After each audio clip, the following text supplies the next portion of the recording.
Hello and welcome to the Annie Altman Show, the podcast, Season 5. Welcome to the 4th episode in the Community C series. Today, I am so grateful I get to be here for his second time on the podcast with Sean McLemore, also known as Blacklemore, also known as the Oracle. Sean, thank you so much for coming on again. Good to see you. Hello. No, thank you. It's it's always good to do stuff like this, Yeah, I'm excited to see what happens in our second podcasting and for you to share some of the stuff too in your music life, and we can share some of the things that we've been doing with Funds Distribution Company and Moneyball, and essentially ramble around and connect it in with community, which we're doing in community. Rambling is the way to go. Get loose and I love to it. ramble. Yeah, pretty much. You do, and you also like short poetic phrases. You're like, all right, Annie, let's get the interview. Here we go. Yeah, well, I would love, in case someone hasn't listened to you in the first episode, which that's your loss, please go and listen to the first episode. I would love for you to share a little bit in your own words about yourself, about what makes you feel the most connected to you, about stuff you're really passionate about, stuff you really like talking about.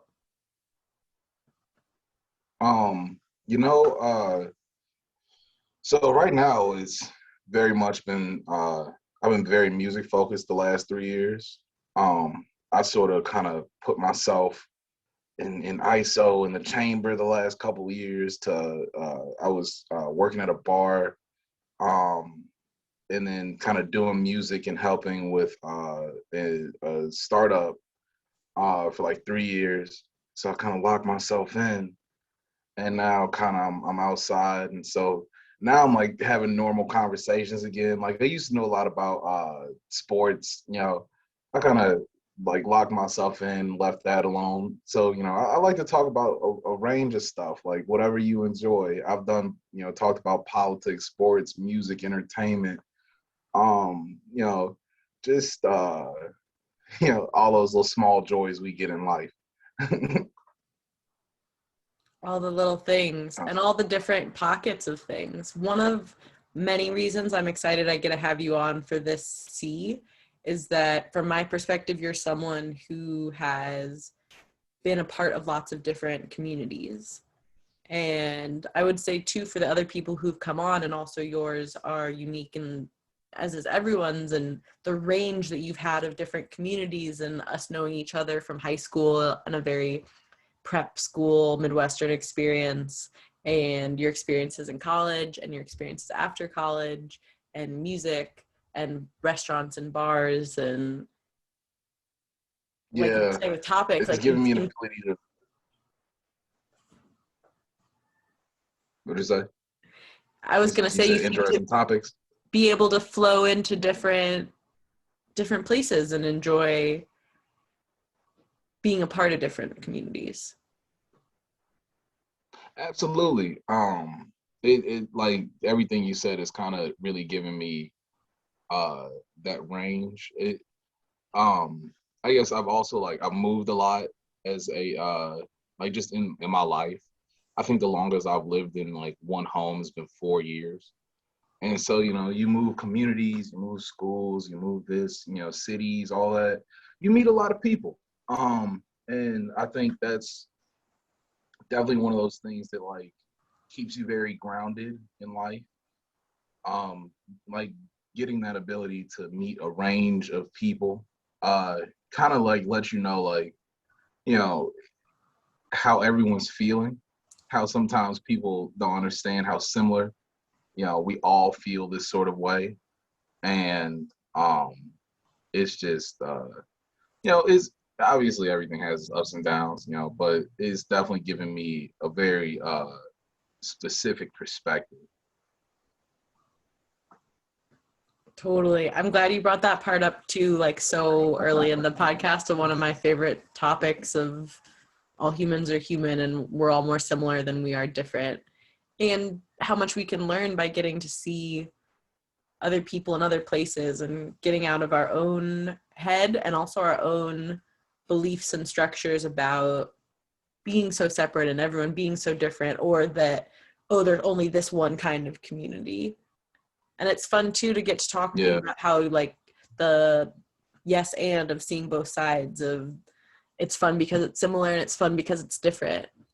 I appreciate that you recognize both sides of it. And I want to go first into the similarities of like what sort of threads, like are there any words or feelings or things that you feel like you have experienced in all the different communities? You know what? One that it kind of you touched on it with something you said.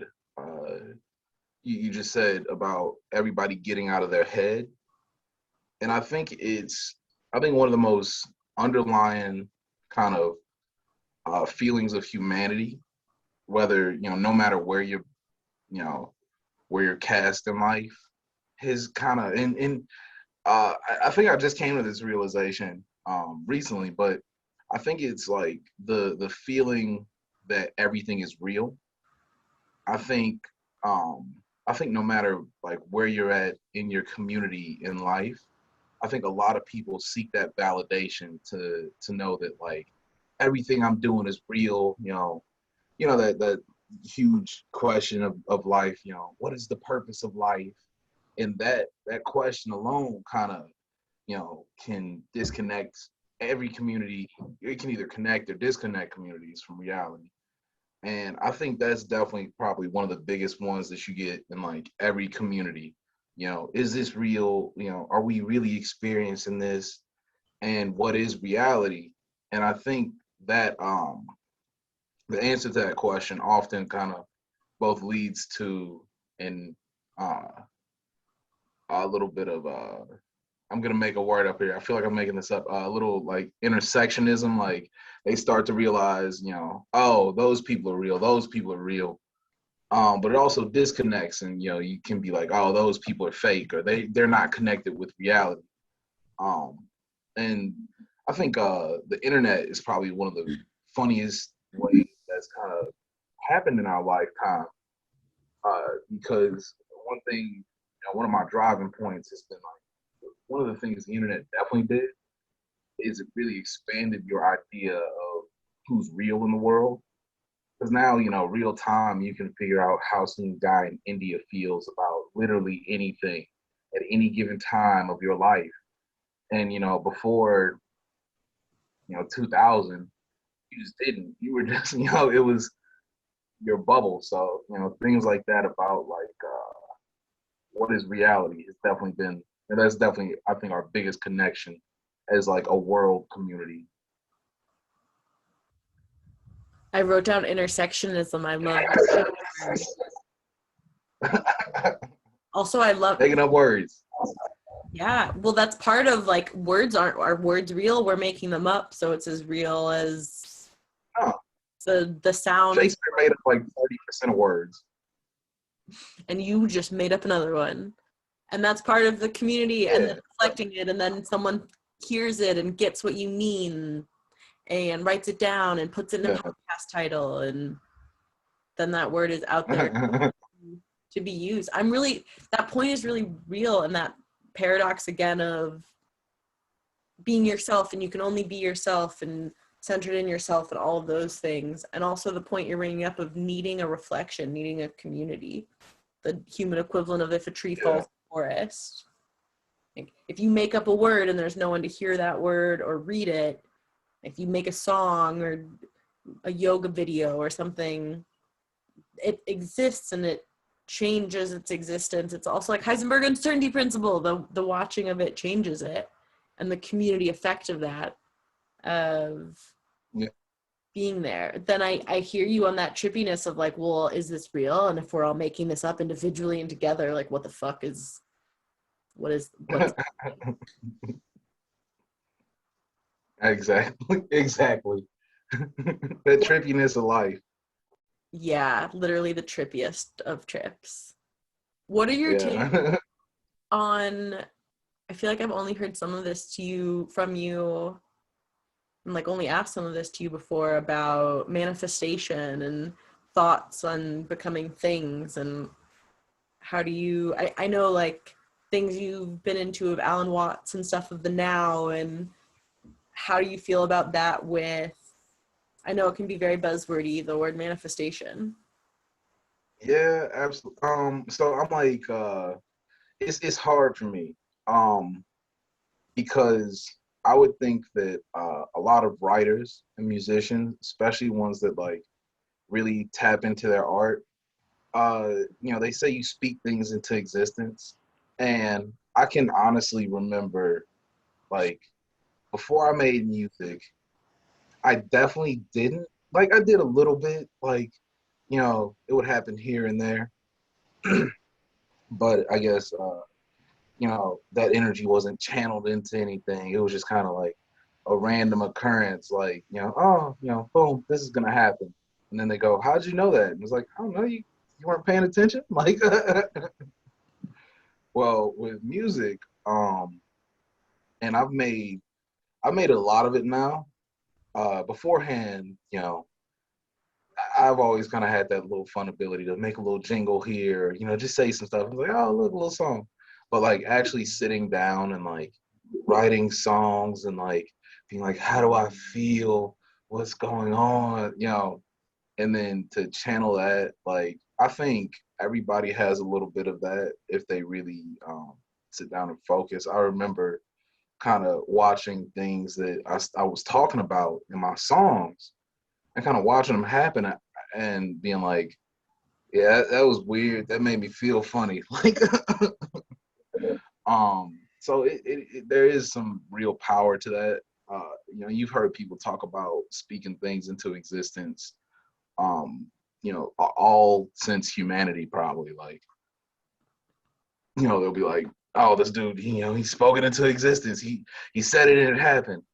That's not like some new thing. I think you know I think now as we're I think you know as we're kind of science is sort of, I won't say it's hitting a wall, but it's hitting a wall with like regular people. I think I had an old roommate who said pretty much like eventually most science gets to a point to where it might as well just be magic to the regular person. Like if I were to look at you and be like, how does cell phones work? How did landlines work? I couldn't tell you. Like I was just like, there are wires. I call, you pick up, you can hear me somehow. Nothing in between that I can explain. Um, and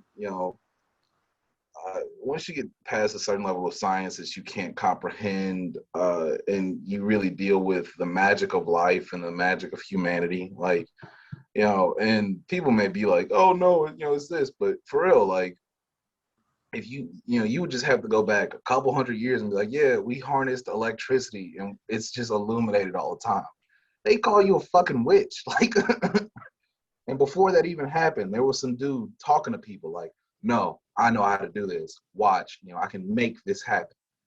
And so, making things happen isn't like, I think both, there is definitely kind of like that, like, spookiness to it, like, especially when you talk about music, 100% of spookiness to that. Like, but people manifest things in every aspect of driven people in every aspect that they do. They sit down, they say, I have a cousin of mine, and my mom told me this, said he wrote down his entire life, what he was going to do when he was like 19, and he did it all.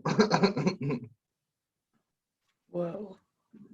He like mapped it all, Yeah, mapped out his whole everything for himself.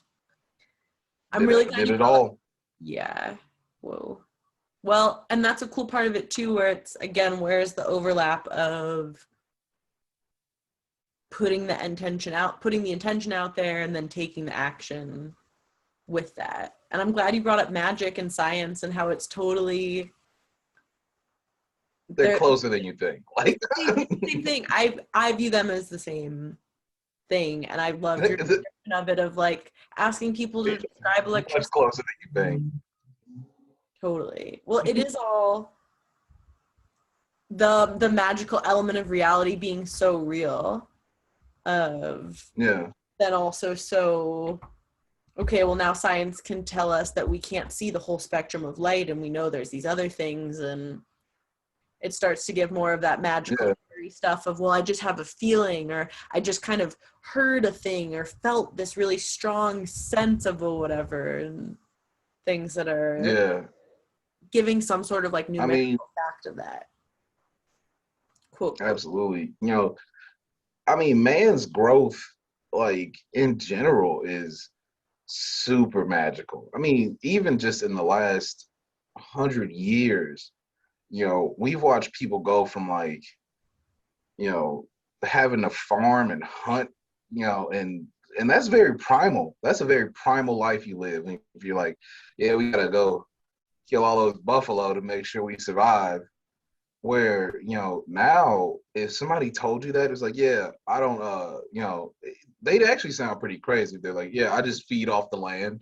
I don't do any grocery shopping. You'd be like, oh, that's an intense life you live, huh? Like, you are very off the grid. And, it's just that, like, um, the things we've done, you think about like the first plane happened in like 1898 or something, the first plane. 60 years later, we are on the moon. Like, if you would have told that dude right then and there, it's like, yeah, just 60 years from now, we're hitting the moon. I think he'd be like, you're taking this a little too far. Like, but, that magic of growth of man, of how far, we progressed as a entire community of Earth, like it's come pretty far. Like, It has. It's really cool to step back and look at how far it's come. And that same pattern where someone says something or shares something and someone else is like, no, that's not possible. No, it can't be that. And then it happens. Then some other thing and it happens. happens. Music especially And is, it happens. yeah, like people being like that genre or that kind of music or that whatever. And really with Oh, the, absolutely. I would love if you have any specific stories that you can think of and you'd feel good to share about stuff with your music and things then happening related to that. I don't know. It's just like it's like it's like little signs, right? I'll say because I have a very it's very poetic. Especially as I've progressed, I've kind of found this like nice little middle ground where sometimes I'll get deeply poetic and paint like there's one song I have, I paint the whole picture, you know, I put everything in there, but it's just I don't know, it's like some of the little things that I've written in there, I've just kind of been out and I was like, oh, I said that. Like, and it I guess, to speak on like my first project, like something random. Uh at the end of the day, it was kind of one of those things to where I had, you know, that album's almost some of a cycle of my life. Like, I will catch myself back on my bullshit a lot. Like, uh, you know, we Back talked. of my I just my bull. that's thank you. That's one of those things that like being back on my bullshit kind of, whether you hear that song and it's like I know I'm fucking up again. Like, I've spent all my money. Like, we've had a lot of fun. I've just been there. Like, I just went on a little 8-day bender. I was in New Orleans. Like, and I was like, ah, shit, should I be spending this money?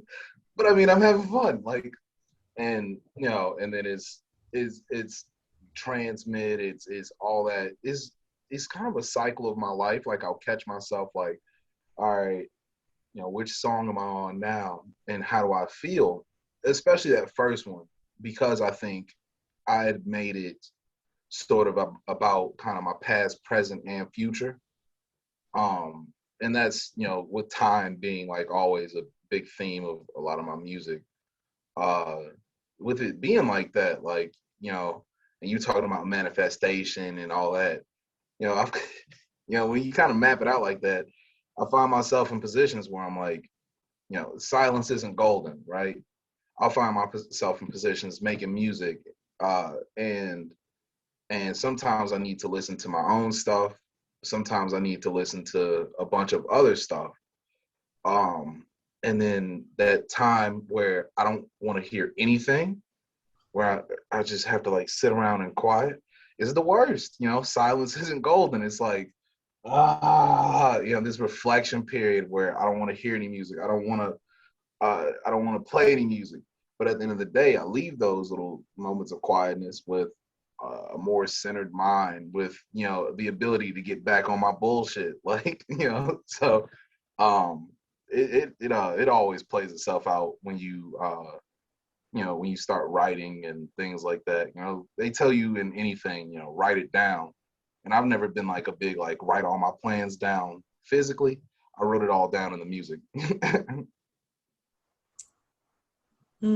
I love also you using back on my bullshit and the positive and negative bullshit and back on that part of the circle in your cycle. I'm like picturing you on the bullshit. Yeah, like that, riding back on the plane, like a little hungover coming back from New Orleans and like listening to that song, being like, all right, Sean, what's up? What's good? How's it going? Like, you know exactly what you've done. Like with the spiral life metaphor with some new information, and it's a little bit different this time around. And that's cool for you to like hearing about you using your album as a way to be like, which song am I in?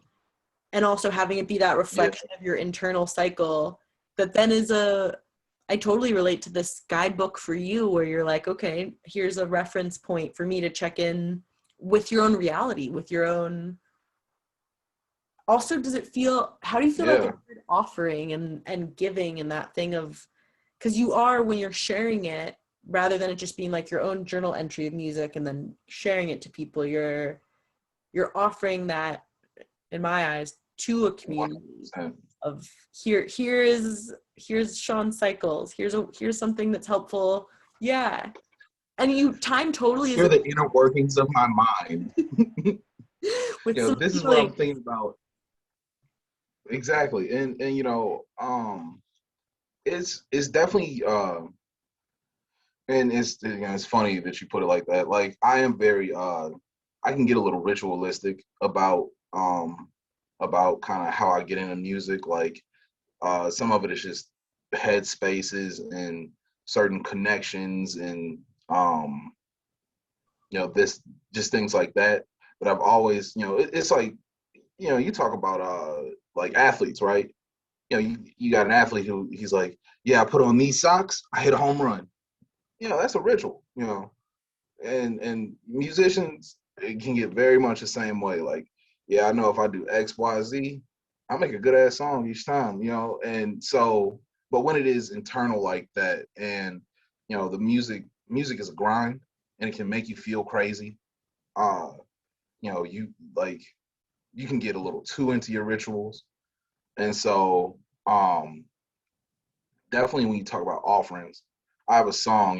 It's like I kind of always have been a bit like that.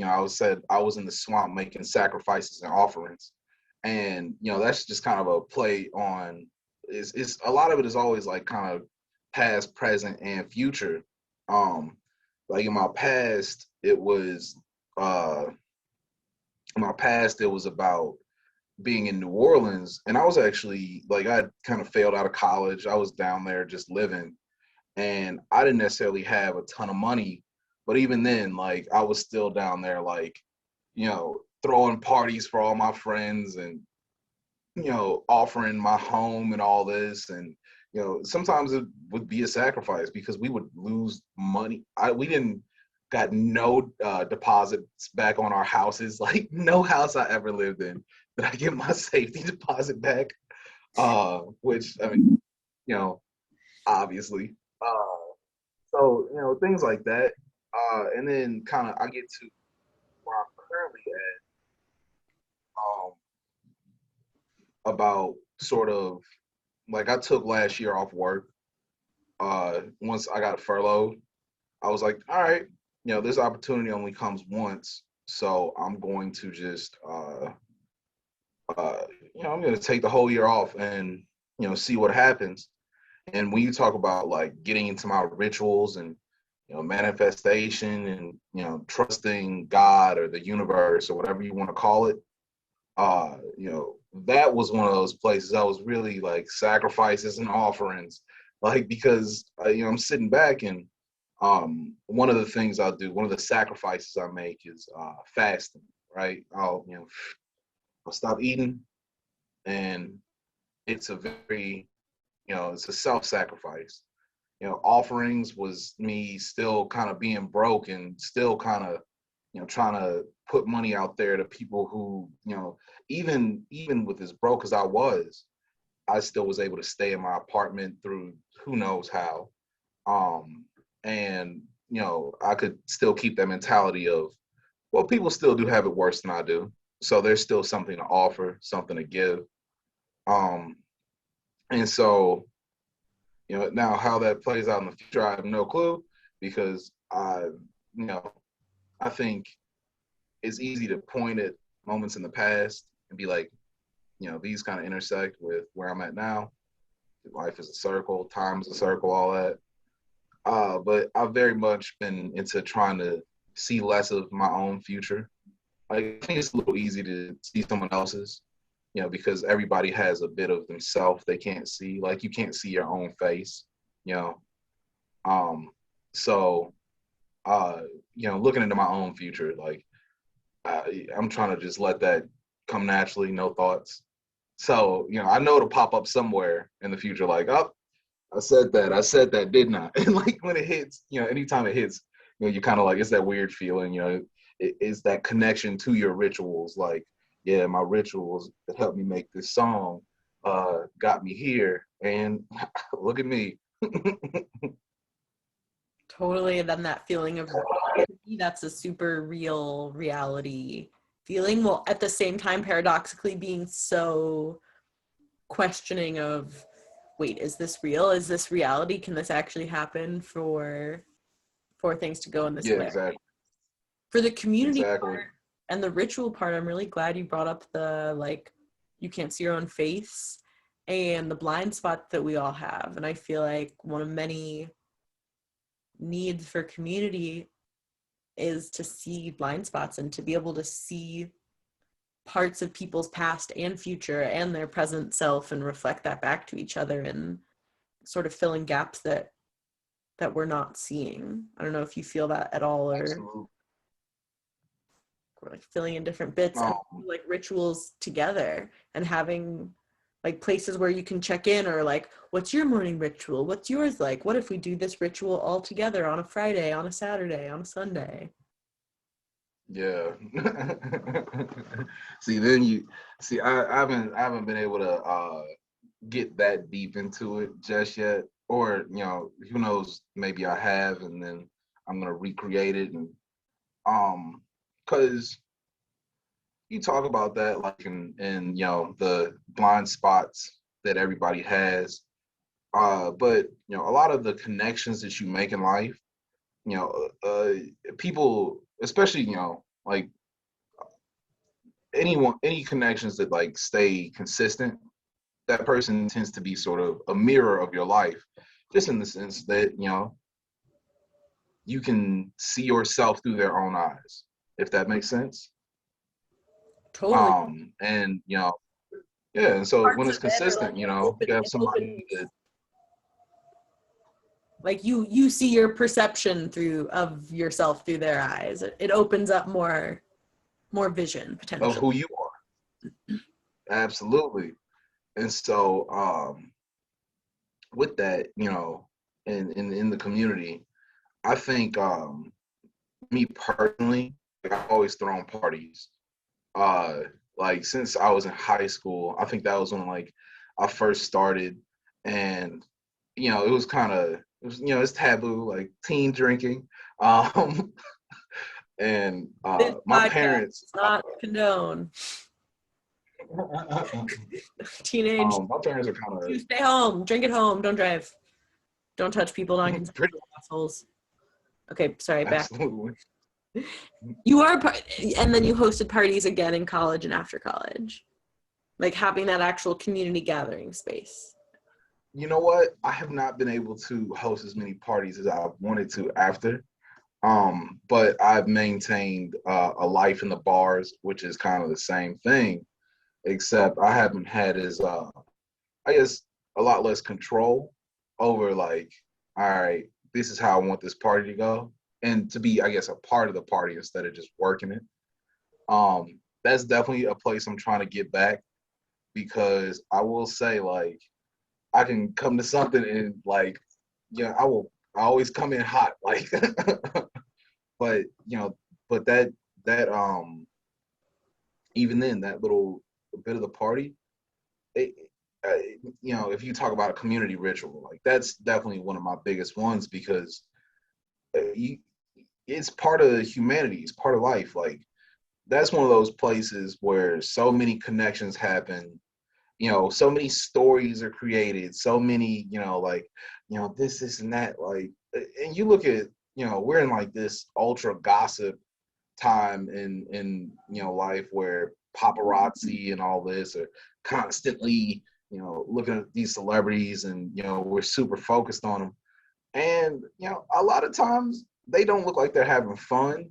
It's a lot less about, them having fun and a lot more about their drama. And I feel like when you hear kind of older stories about celebrities, it's a lot more about like, these wild, crazy stories, like the old rock and rollers tearing up hotels and is that rude? Absolutely. But is it crazy? It's definitely wild. You like the whole Dave Chappelle with the Rick James and Prince stories, like, it's a lot more, drama now than it is like people out like, yo, we all went out last night, shots started going, and it was crazy. Like, and so that's sort of been my ritual. I've definitely always been in positions where like I got a couple friends, I have a couple friends that like I can go out with my boy Chris in Miami. Every time we have linked up, I don't know what it is about the two of us, what terrible energy we have together, but it's just a wild time. One of those times you're like, yeah, bro, I don't know. Like, so, when you talk about community rituals, for me, it very much is the party. I mean, there's also that kind of opposite end of it. Uh, I feel like it's weird when you talk about, like, I'm not a very religious person in a sense, but definitely but I've been to a lot of different churches, especially in the Christian community. I think I've done like Catholic, Lutheran, Baptist, like a non-denomination. And there's also something to that ritual of, because people kind of go to church to clear their energy, to, get back with God and feel, one and pure when they leave.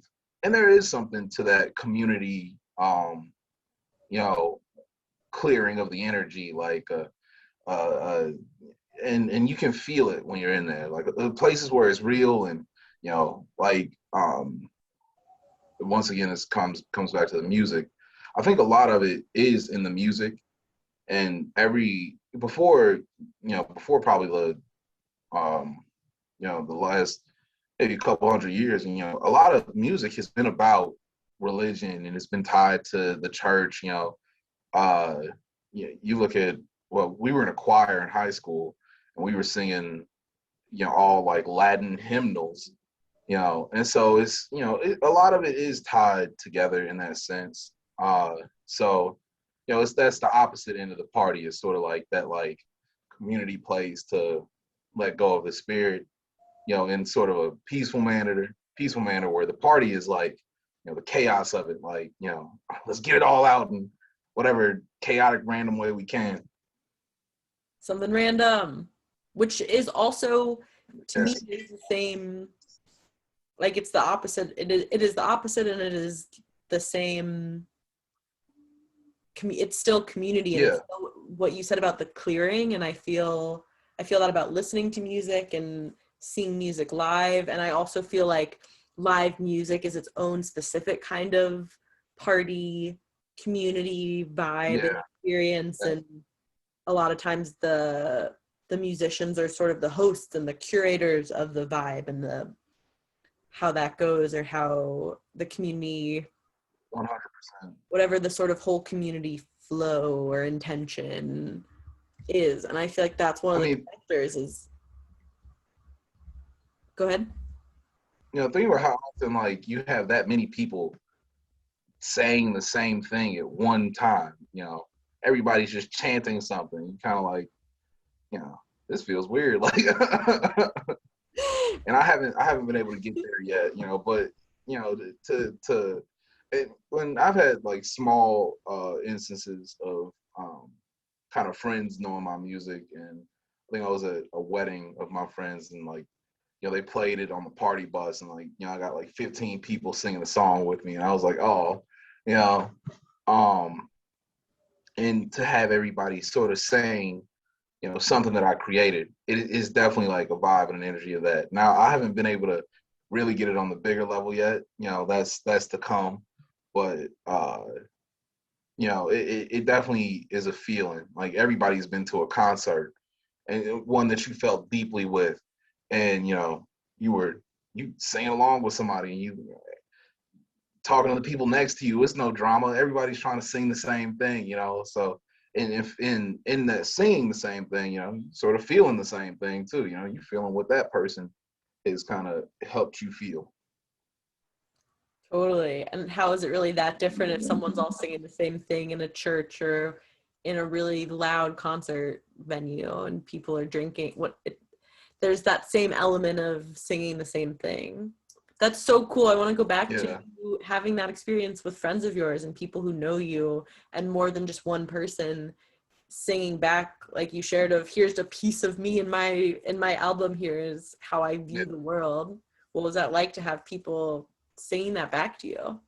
Talk about, I mean, I'd like trippy scene, understatement. Uh, it definitely is kind of even like on that small scale of just your friends, it's very surreal because you kind of you make art for yourself first, and then artists for the people afterwards. And then once it's to the people, like once it's literally out there and they got it, after that you have no control. It's very much just like, throw it in the wind and see what happens, see if it can do something. And, if it just touches one person, they're like, this is my shit. Like to give somebody that feeling and for them to kind of be able to, give it back to me, just enjoying it. It's that kind of reciprocal energy. Like, thank you. Like you were singing back on my bullshit just earlier in this, and that's always gonna put a smile on my face to be like, thank you for enjoying my music. I enjoy myself. I tell everybody enjoy yourself. And so that's something, one of those small things that helps me enjoy myself more. It's like, look, I put a smile on the face. Like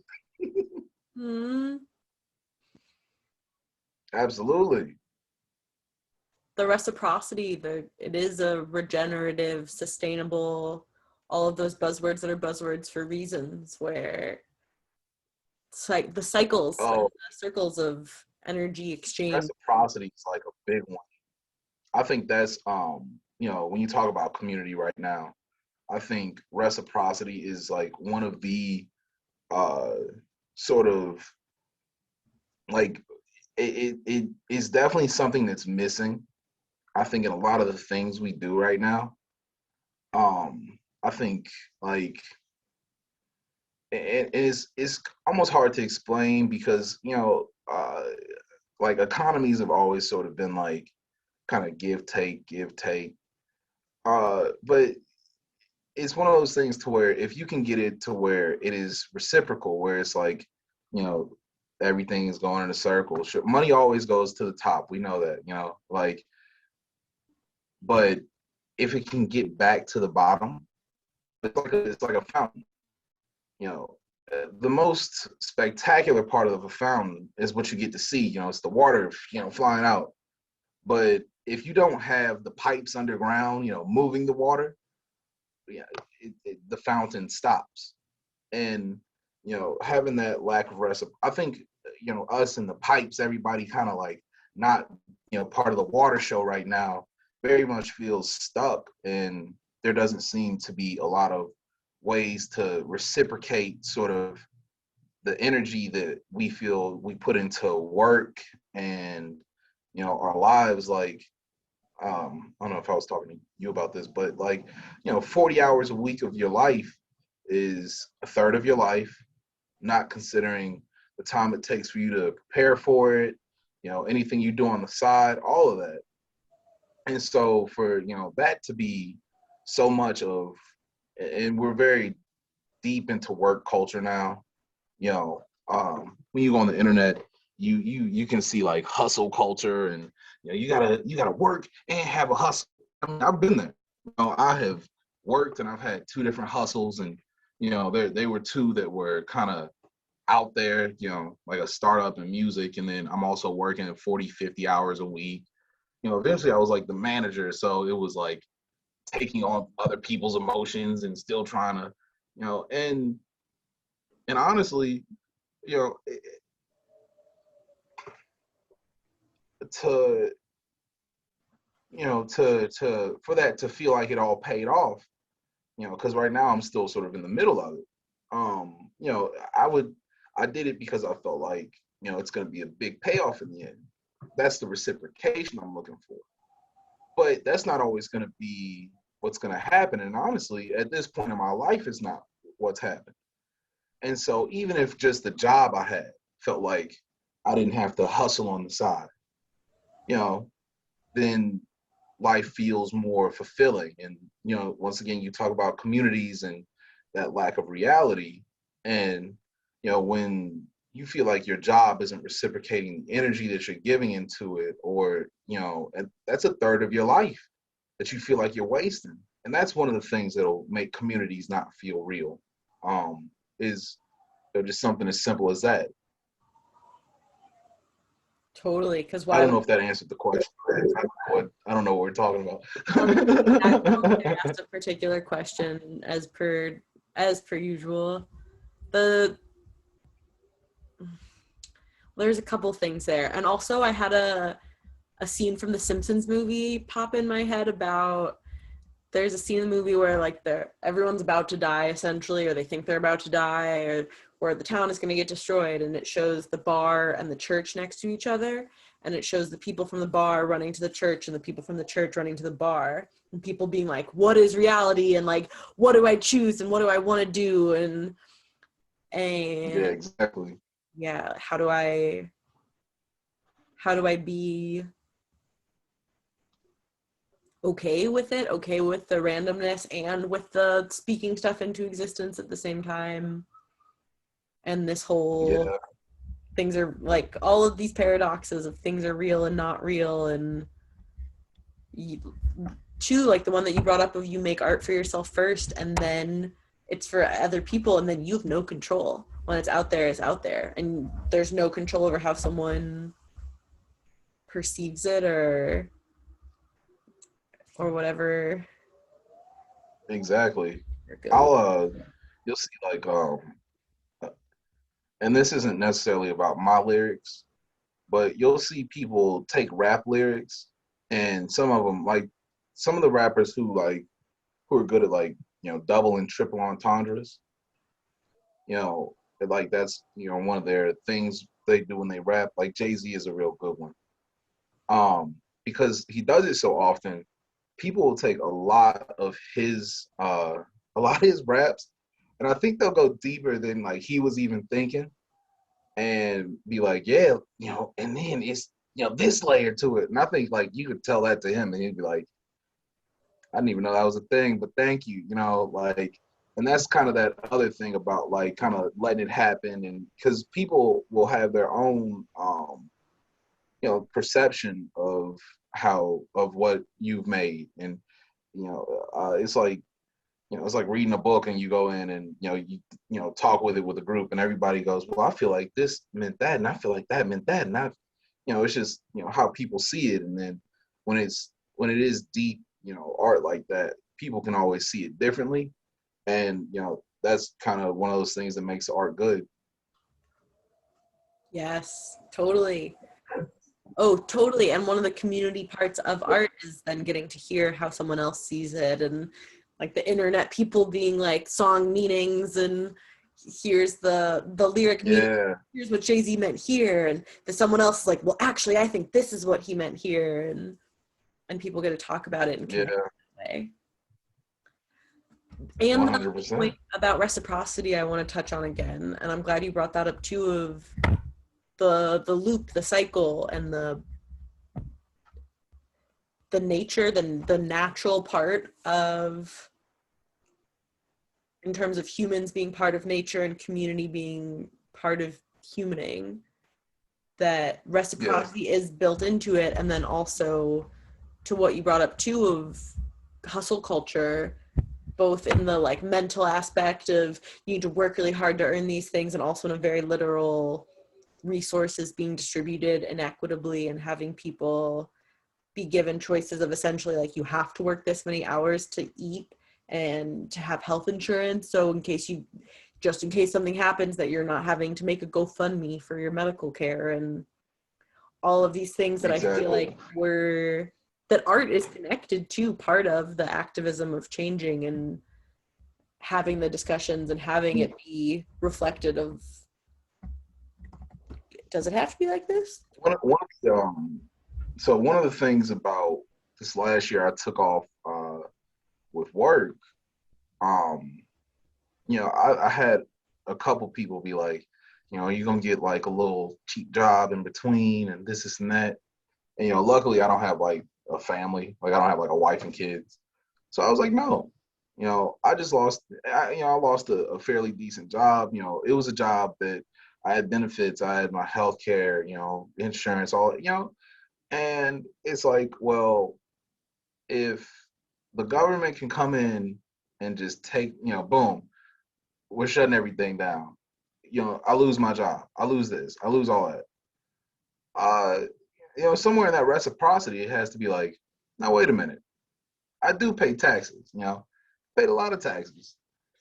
There's no like real backup system for this. Like, there's nothing in play. And when you talk about reciprocity there, and you talk about like, when you talk about how the speed of money now, like, um, uh, they just sent $1,400 to like everybody. We didn't even know they could do that before last year. Like, we had no clue the money, the entire government could be like, we can just direct deposit y'all, which is hilarious, in like such a dystopian way. Um, Totally dystopian. Dystopian it that we're acting like that can't happen, or that it's like, no, it's too hard to make basic resources a basic human right. Ooh, it really? I feel like you just direct deposited everybody $1,500. Like, so I think we've spoken on this before, but as the world has kind of uh dealt with the age of exploration, and now we've traversed the world, you know, there's not much, unless we, unless conspiracy theorists are right and there's a second world under the world, and like some weird shit like that. We've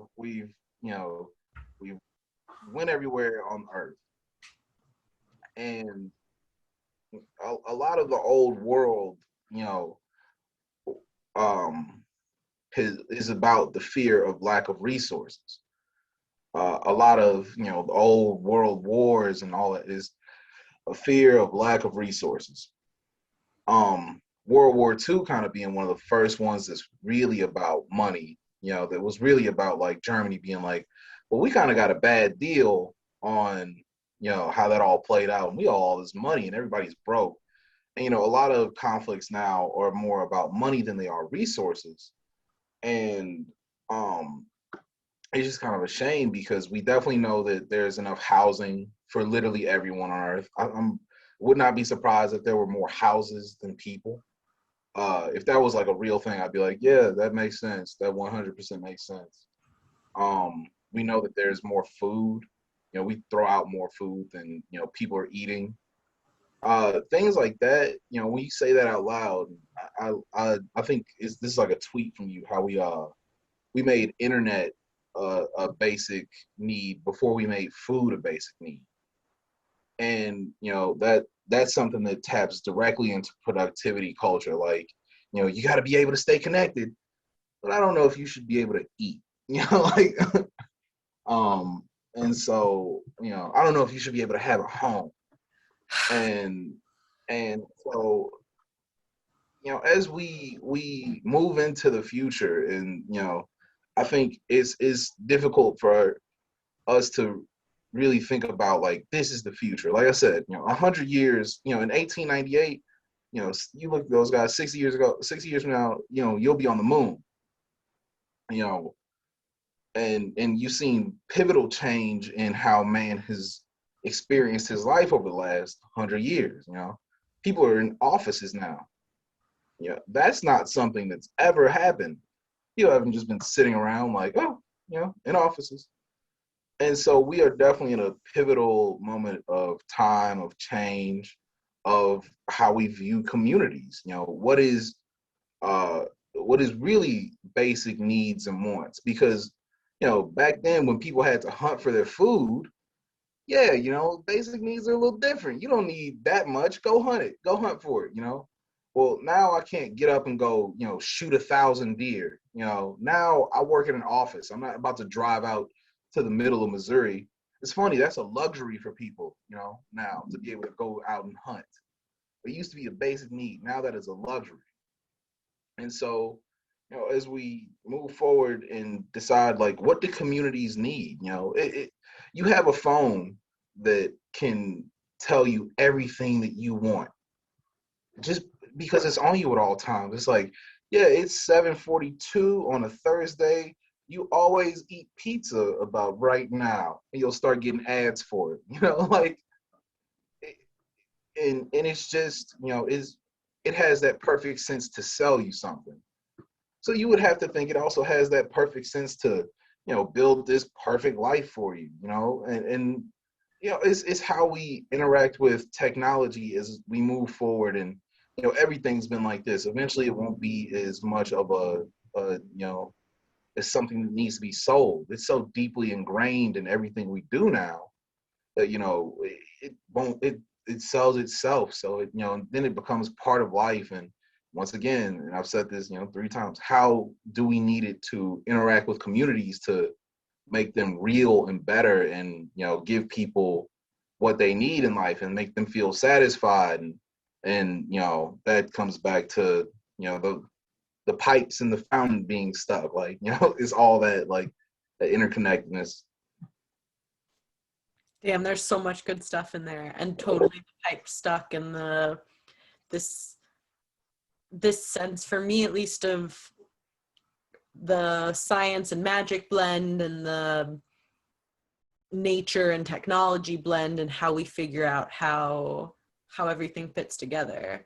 And that Yeah. we have this globalism of community and social media and connecting, and also it's a different form of connection. And then also, how does that inform all of our communities and all of our things? And the part too that you brought up about scarcity mentality and abundance mentality, and that just general belief, and how much all world conflict is about scarcity and about, oh, there's not enough, so we need to fight for how much there is. And how one of many things the internet has done has been to show and to open up the communication of, hey, what if actually there's more than enough for everyone? What if we have ways that we can collect the data and share the data and show that there's plenty of it? And also, what if then we can talk about how money is a concept and money is made up, and we have places that we can spread this information? And also, thank you. I had like a mini feeling back of probably like of me singing your song to you, of you quoting a tweet of mine to me about the internet and food distribution. And I get so angry and so depressed and just so truly confused about how how have we constructed reality as a whole group of humans, and what are the things? And then no shit, people are going to believe in some level of conspiracy theories when we know this reality of there's food being thrown out. We have more than enough food. And then we know that there's people who are hungry. And then what a weird disconnect to be asked for a donation for a food bank or a food. And it's like, well, hold on. Great. What are our structures? How are we doing this? What are we doing in the first place here? And to loop all of this, I want to go back to your word of intersectionism. And I feel like the need to bring it up again. And I would be curious for you to define that word in your terms, like give it a specific, like if it were in the dictionary kind of a thing. And then also, I'm curious how it connects to you to community and reciprocity and all these other words we're bouncing around. I guess the best way to describe intersectionism, and it's just my personal kind of like, it's those things that connect every level of life, from rich to poor, from, religious to non, to everybody thinks that, if they're sitting over here, or they're sitting, looking at somebody across the aisle, they're, nothing like me. And, all that bullshit, like, and, and when you've met a lot of people, and, you've done when you meet a lot of people, you really spend time and go, yeah, this group says the same thing. Like, I think one of my favorite things of all time is when you talk about poor white people and poor black people, how many of the things that they value are like in the exact, like, same thing, they just can't tell. It's how they like their cars, a lot of their music touches on a lot of the same things, and I mean, this is just in America in particular. um and and when you look at it, you go, well, it's because of that connectivity of poverty in America. Now, racism being one of those things that, like, is the divider there. Like, okay, that's what is keeping you all from understanding that you all want the same shit. You all want all the same thing. And, you know, helping them have that intersectionism of like, well, wait, if we want all the same things, how different can we be? You talk about rich and poor people. I think a lot of the really rich people I've met, they hit this point, um, where when you have so much money and materialism doesn't do anything for you anymore, it's like, well, yeah, you'll keep buying things, and that's not making you happy. Like, you know, I I know people who've, like, gone on these spiritual journeys, and da da da da. And when you talk about poor people, kind of, especially ones that like pull themselves out of that, in that spiritual journey of kind of, not because it's not always about materialism for them. It's about like kind of stability and moving upward in life, and that having its own sort of journey.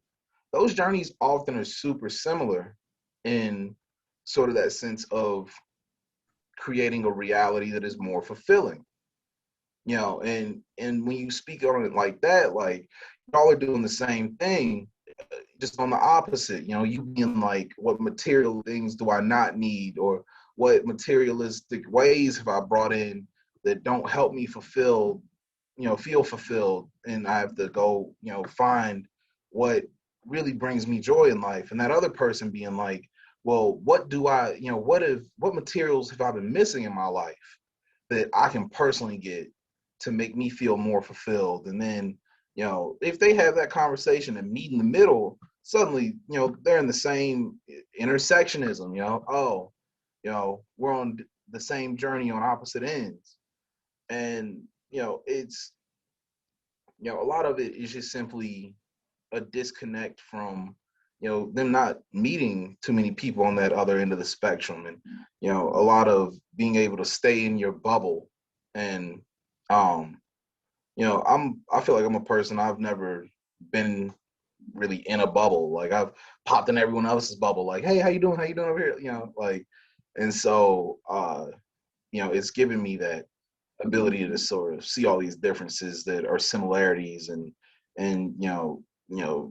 be like, look, y'all feel the same way about all this. It's no point, you know, for like half of these conversations. You're saying the same thing in different ways. You want the same thing. You're all looking for fulfillment and making decisions based on what feels good and looking for connection, and where the Yeah, intersection.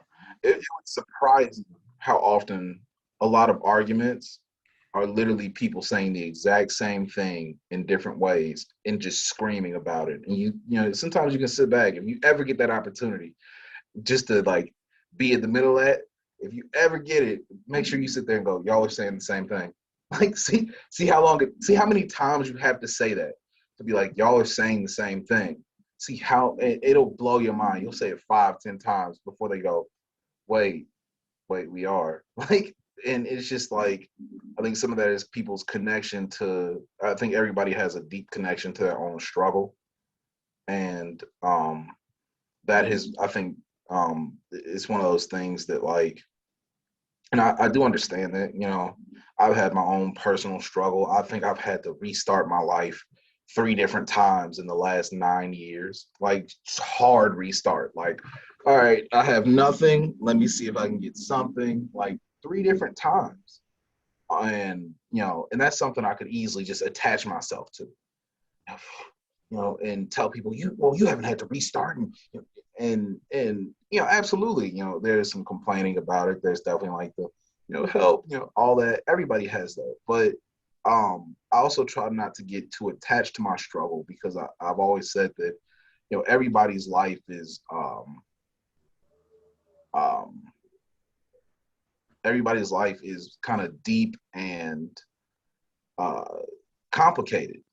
You know, no matter who you are as a person, you know, there's definitely things that, every person in their life, you can go, yeah, I wish I didn't have to deal with that shit. Like, so, I think that's a lot of times all those arguments where they're saying the same thing is like, well, you're attached to, you know, specifically how you feel about it, rather than like the reality of like, no, that's a connection, not like a, disagreement.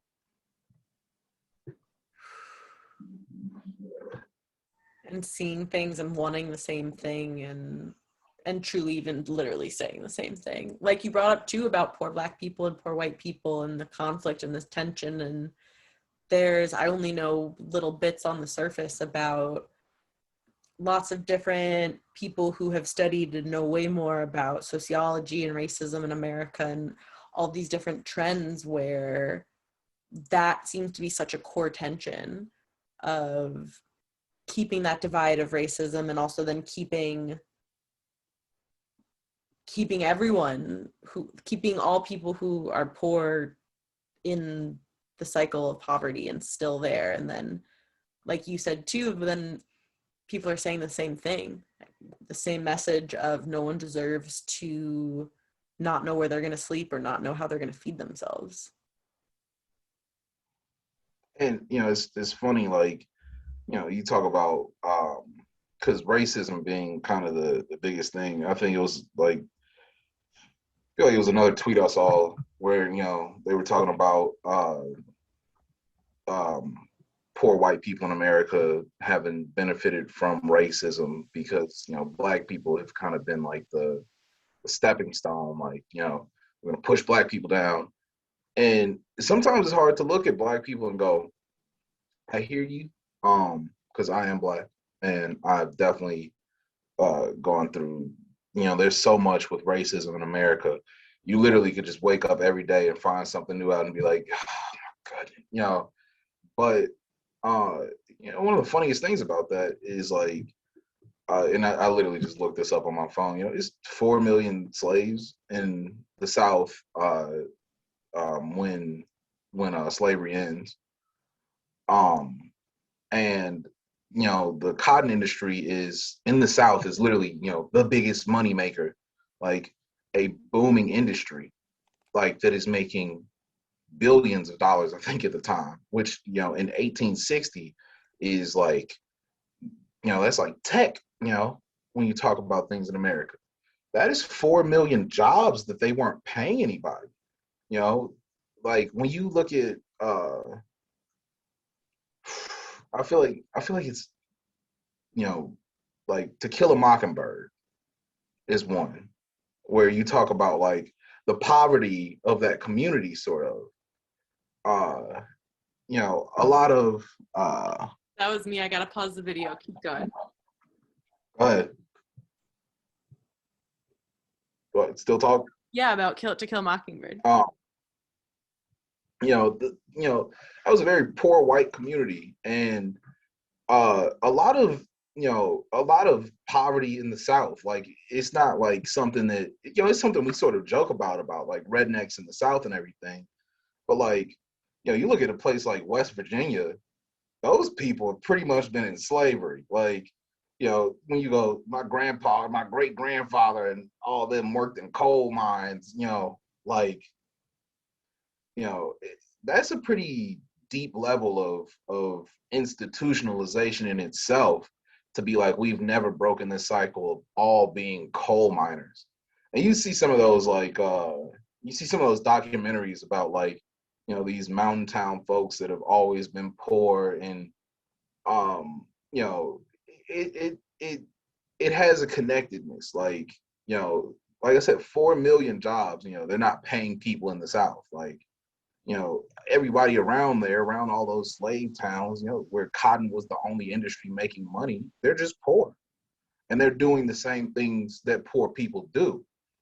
Now, what America, and really it was sort of, rich people being like, hey, we got to keep this money here. They pretty much told them, hey, you know, they're going to let the slaves free. You don't want to be on the same level as them. Finding a nice divider between, poor people. And it's always easy to do that sometimes. It's easy to do that between rich people. A lot of times it's just easy. Xenophobia sometimes it's just a natural instinct of man. I don't know them. What are they about? They're not like me. And so, but you have to understand those things, especially like a country like America, where it's constantly mixing, it's constantly changing, it's setting the tone of how, world communities act together, and because, something like this hasn't really happened like that in the history of the world, of every community in the world coming to one place and, mixing. And so, when you kind of realize it, and it helps kind of bring that sense of community into one place. Like, oh, well, we know this is the history of what's happened, and this is that disconnect of why we can't figure out why we have these issues. Like a whole bigger version of what you were talking about when two people are saying the same thing at the same time. Yeah. I mean, like, how, Absolutely. what are we missing here? And now we have the internet where we can see it and reflect it and see that same pattern that is classic manipulation, triangulation, and let's pit these two people against each other. Let's make these two groups fighting and pretending like they're not saying the same thing and having the same desires and needs and all that good stuff. all that good stuff that humans do for some reason to hoard resources. Yeah. Very strange times to be in. There's a quote that feels that I've been wanting to share, like that's kind of popped in my head a couple times. One of my many favorite Ram Dass quotes that says, "We are here to awaken from our illusion of separateness." It's funny. I just read something about Ram Dass. Wasn't he a Harvard professor? He was like a Harvard professor who like started doing a bunch of ads or something, and like Yep. had a deep realization. I like saw something very briefly. And Yeah, I Richard mean, Richard Yeah. Alpert. He was super Mhm. Jew psychology professor who then was like, fuck academics. He followed a guru around. Also, some like lots of different community experiences, and then seeing what the same stuff is in all of them. Yeah. And um it's funny, like it's funny, maybe it's just our, maybe it's my very American centric uh feeling, but I think a lot of those people like Ram Dass are kind of coming from America, and in sort of this sense of um as the new world sort of shapes itself. Because a lot of times we don't really think about, like, you know as and I mean, obviously, the new world's history is very old, with there being people here before that, but those people were connected sort of to the new world on its own. And so then the new world connects to the old world, or what we consider the old world, in sort of like a Western centric view. Um, but like that age of exploration, everything connected, all that, like, as we've gotten this, you're having people like that pop up here in, America, and I can't think of, and it's in like small places. One of my favorite ones that I think sort of had that interconnectedness, and we don't really talk about it. I feel like he didn't talk about it a lot, and you saw it a lot, because I think the '70s and the '80s was one of those times you saw a lot of those people. Rick James, Rick James was just one of those people, like, he just existed. Like, everything about that guy was very much like, all the people, all the fun, all the party, and Ram Dass kind of being more on the spiritual side of that, of like, you know, everything's connected, everything, um, you know, intersectionism, uh, but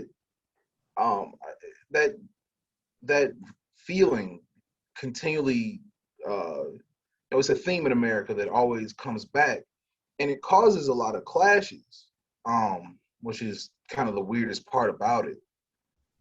As you see people grow closer, there's always everybody on the outside like, no, no, no, no, no, can't let that happen. No, no, no, no, no. When you look at the war on drugs, they said that was a war on hippies and black people, because at the time, hippies and black people were kind of like linking up and being like, hey, wait a minute, do we all feel like this?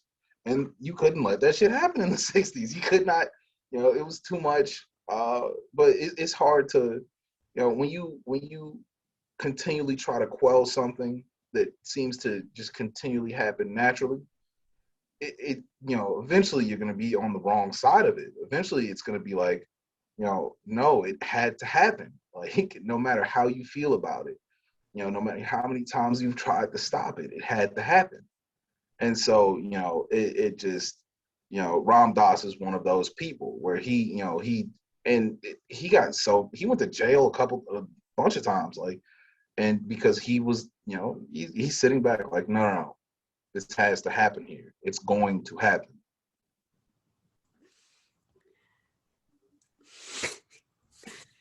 There's no, yeah, the acceptance of reality and really seeing how things play out, which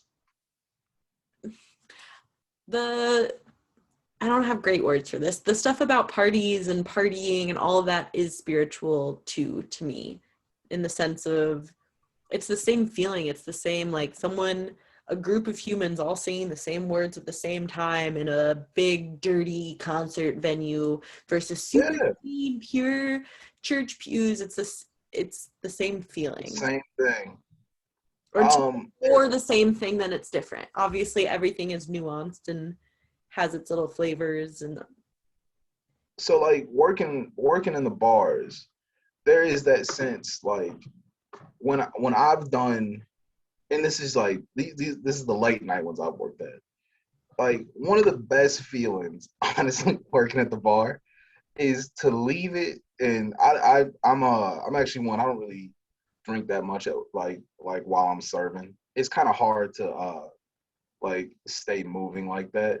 I also like I'll get hungover very quickly sometimes doing that, like running and then like yeah, I took 4 shots, now I have a headache. Like but one of the best feelings is to just step back and just look around and be like, everybody here is fucked up. Like, you know, to not like to like get everybody, you know, loose and you know on their level and kind of watch them interact and you know to for you know in certain places where you know people feel more tight to set that atmosphere of you know losing inhibitions.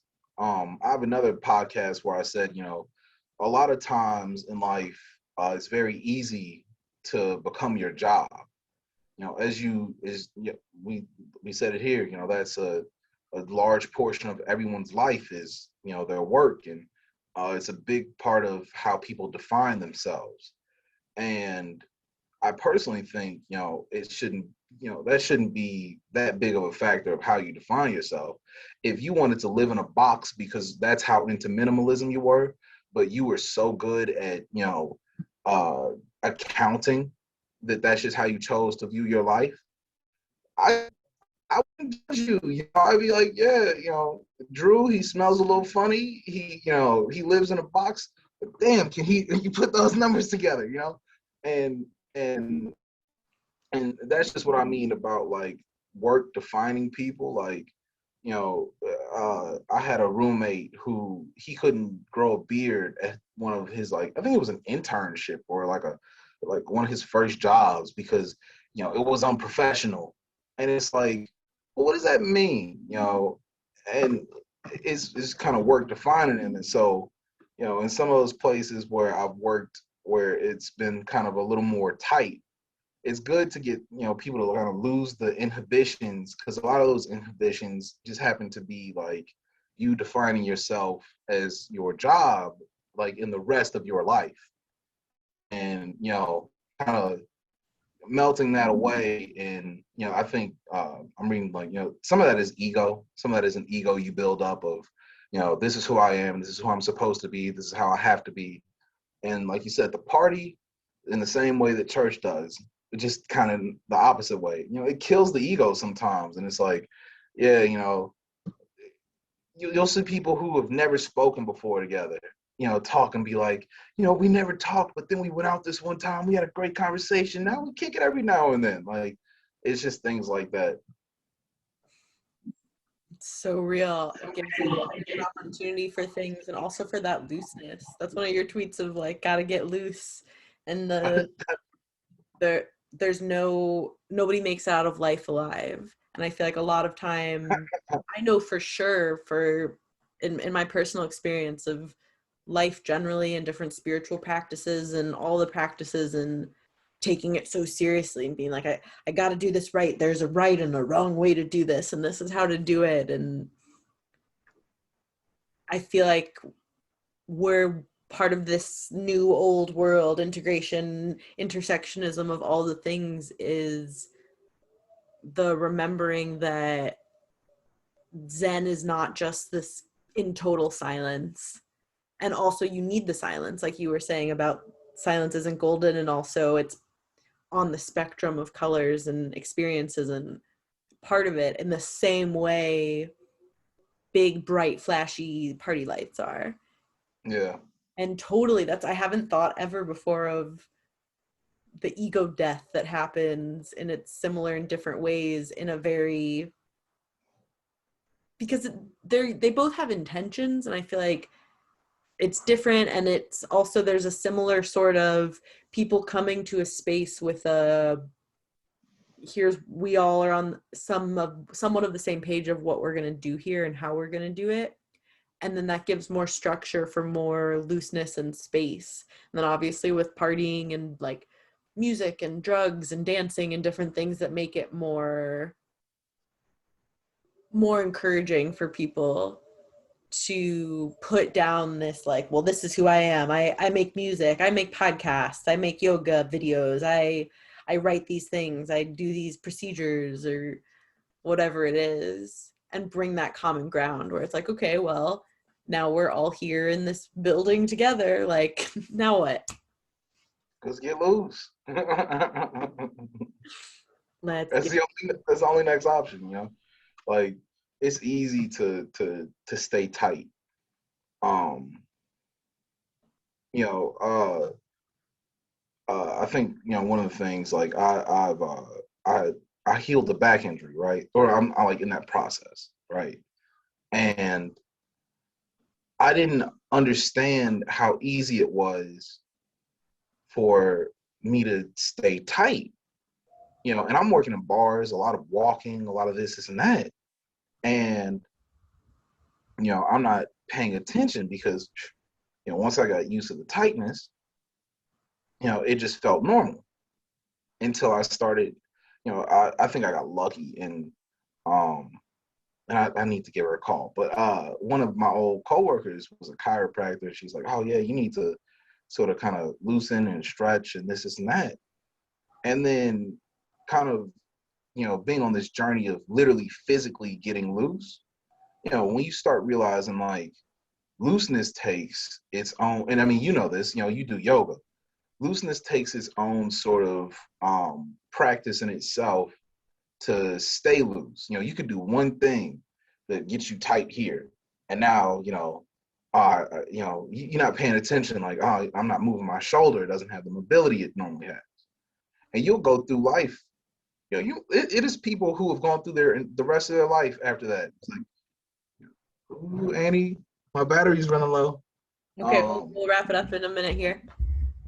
I think I got 10%, but yeah, you know, people, you know, and like I said, you do yoga, and that'll staying loose is its own sort of practice. It takes its own sort of concentration and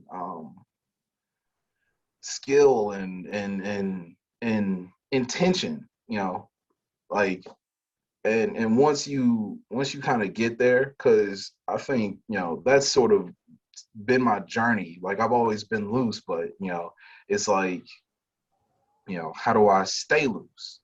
You know, like because it's very easy for me to kind of get back tight. I'm a very, you know, when I'm concentrated, when I'm tight, like, and you know, not to say that there's no, you know, never be tight, you know, but you know that is also the other side sometimes. And so, you know, kind of to try to find that nice middle ground of like, all right, cool, you know, I'm loose, but like if I need to get tight, I can get tight. And you know, just you know, finding the right way to practice that. Mm, which can involve a very spiritual prayer, quiet ritual, and can involve a All of it. All of it. loud music ritual. Definitely all of it. All of What it. I'd love to end with for you and that looseness of what helps you stay loose, what helps you with your intersectionism. Um uh I mean right now, I've definitely been more into Buddhism. I think people view that as a religion and it's more of a philosophy. Like you know, you can be a Christian Buddhist if you want to. Like, I don't think Jesus and Buddha would run at each other and be like, "Hold the fuck up!" Like, this guy doesn't know what he's talking about. I think they click. I think they'd be like, "This dude's pretty chill, man." Like, you know, I think so. You know, I think just things, you know, and it's different for everybody. I definitely do a little self stretching, make sure that uh, I get a little physical exercise. A lot of it is my interactions with people. Like, it's kind of been weird taking a year off from the bar, and it was also weird kind of being in the last bar setting I was. It was a country club, so I kind of saw the same people, and so that kind of created a rigidness because you know it wasn't meeting a bunch of new people. It was like having to kind of keep up a rapport and a life with you know all these people that I was like, you only know me sort of like as a worker. Um, and before that, like you know, very loose. Before that, I worked the bars and you know, I'm out drinking all the time. I meet all the other bartenders, all this. And I'm kind of back in that range, and I'm back in another bar where I'm meeting, you just running into people. And I think that's just been one of those things as me as a worker that has kept me loose. Just, um, and just, just a lot of stuff. Like, I have a very fast and loose lifestyle. Like, I think I kind of leave myself open to a lot of random experiences, and I try to keep my time very available for people to just call me and be like, "Hey, let's go do this. Let's do this. Let's do this." I try not to be very planned out. I like when I was just in New Orleans. I that's one of the cities I can just step in and immediately no thoughts, like none whatsoever. Just just wherever the city pushes me. Now St. Louis isn't fully like that, but I'm trying to bring a bit of that aspect of my life here, and I think as I'm dealing with this reset that I'm sort of in right now, it's definitely something I'm a little more conscious of. So I think even just being conscious of, like, stay loose, like, you know, I because everybody gets tight when they're uncomfortable.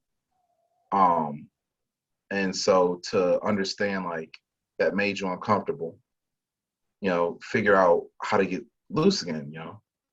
If that made you uncomfortable, maybe you need to talk about it. Maybe you need to stretch. Maybe, however it happened, figure out what you need to do to stay loose. And just kind of, keeping that in mind. A very intersectionism answer, that it's a whole range of things and it's the whole. I'm very vague. And direct at the same time. Yeah, having it all. Like questioning a lot of it, to me, is what I'm hearing.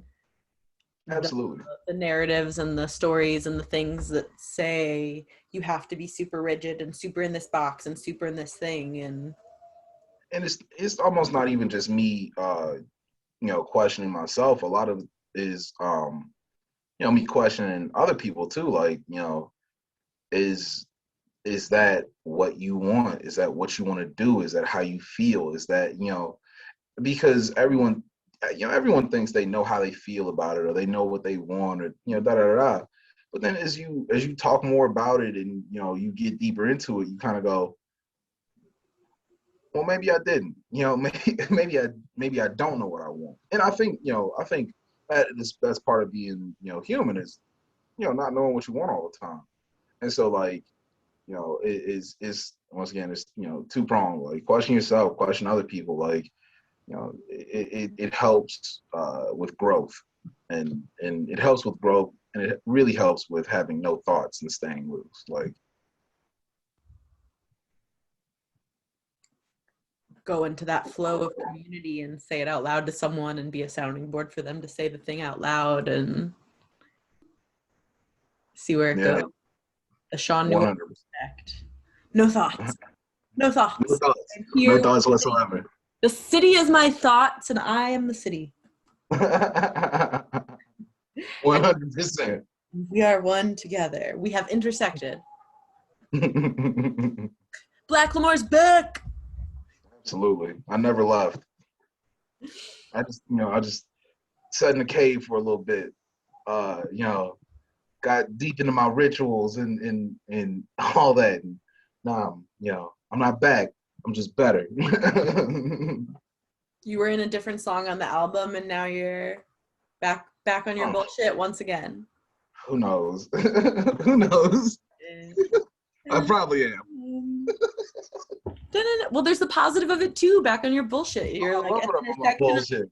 Maybe the bullshit is the intersection of Sean and Sean. Magic Sean, science Sean, 3D, 5D Sean, all intersected. Absolutely. 100%. You are 100% correct. I'm glad you like that one. Thank you so much for coming on a second time. I'm excited for our third podcast recording, whichever anytime it happens to be on.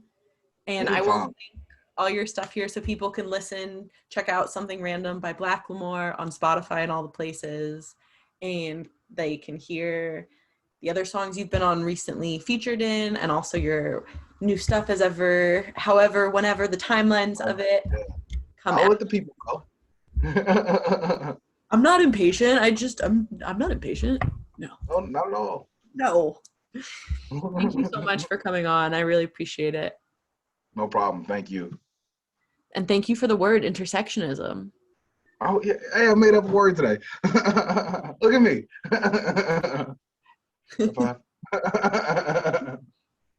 Thank you, listeners, for tuning in, and thanks for being you.